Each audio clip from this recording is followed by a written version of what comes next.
从外面淘来的一棵病梅，应该是种养了几年，开花越来越少，而且已经出现了主干腐烂失枝。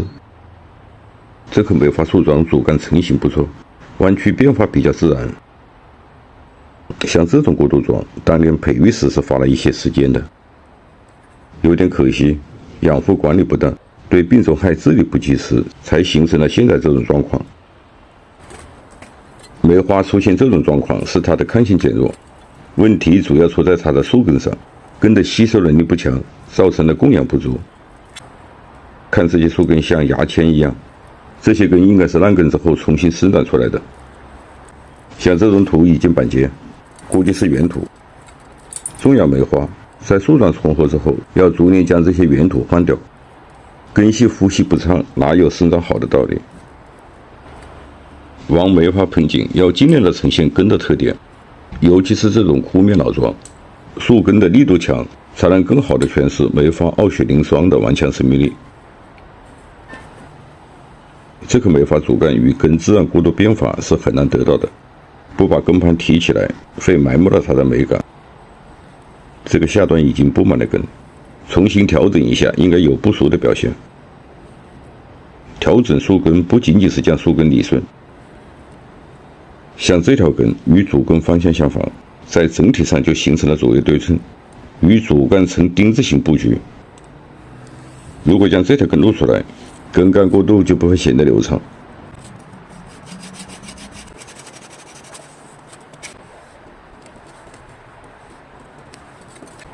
裁掉这条根，再看看效果。裁掉之后，主干的弯曲变化是不是更加突出了？在根盘培育中，逐年对这些树根再进行调整，形成环状的布局，但这需要若干年的时间。对根盘的培育，从生桩就应该开始。形成这样的状况，应该是当年舍不得剪造成的。对树根的裁剪与枝干取舍一样，所留下的要有它的承载合理性，即一切都要符合造型的需要，否则只能像现在这样牺牲时间去弥补。梅花盆景裁剪后，结口容易被病菌感染，一定要把结口晾干做消毒处理。泥炭土与腐叶土的作用是一样的，主要是增加盆土的疏松透气性。泥炭土是经过高温杀菌消毒的，用起来比较省事。梅花盆景放盆的配土，用泥炭土加沙子土，用2:1的比例做。这样的配土含有梅花生长所需的微酸性，也很能产生积水。盆底多加了一些土，将根盘整体往上提，目的是对这些树根重新培养。从这个树桩根的布局和主干的特点去看，这棵梅花比较适合做斜杠式造型。在上盆定型的时候，要使主干呈逐渐上扬的趋势，倾斜的角度要依据出枝做调整。梅花盆景出现失枝枯干，大多数还是应该对梅花生长特性了解不透。梅花的叶大，蒸发量大，尤其是在高温季节，但不能因为担心缺水而过度的补充水分，这样很容易在高温下积水产生烂根。梅花盆景出现问题，大多数是在夏秋这2个季节。除了病虫害，一般不会是因为干盆，而是因为水涝造成枯萎。梅花有一定的耐旱性，见干见湿是养好梅花盆景的关键，而且在夏季适当的干盆，有利于花芽分化的形成。这种青苔基本不含泥土，透气性是非常好的，表面看上去已经枯黄，遇水又会像这样重新生长，把它覆盖在盆面上，具有比较好的保湿效果。梅花不仅忌积水，也忌施农肥，施肥最好是烟肥，如自己制作的黄肥。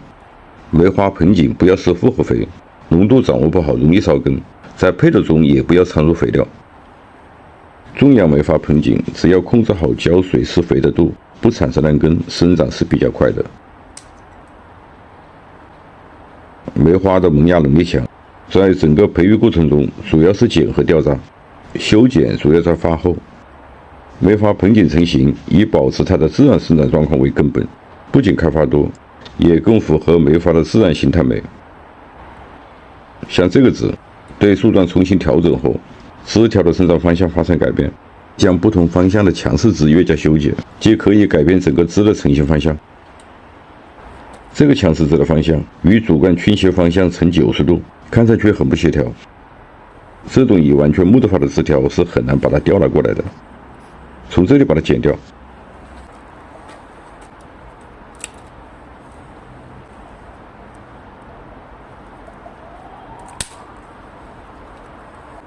这种两杆之间的枝也要控制它的长度，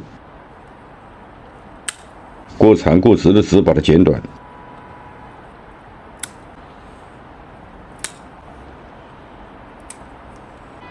有弯曲变化的枝，像这种枝干枝不要留。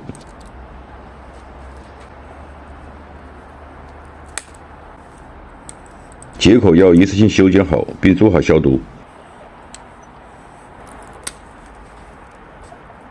主管已经枯萎了一半，这个内部已经形成了空洞，充了沉汗的大本营。在这个季节做枯面雕琢处理不合适，找到虫洞，用小布条沾上杀虫药塞进去，先解决虫害的问题，到了4至6月份再对它进行雕琢处理。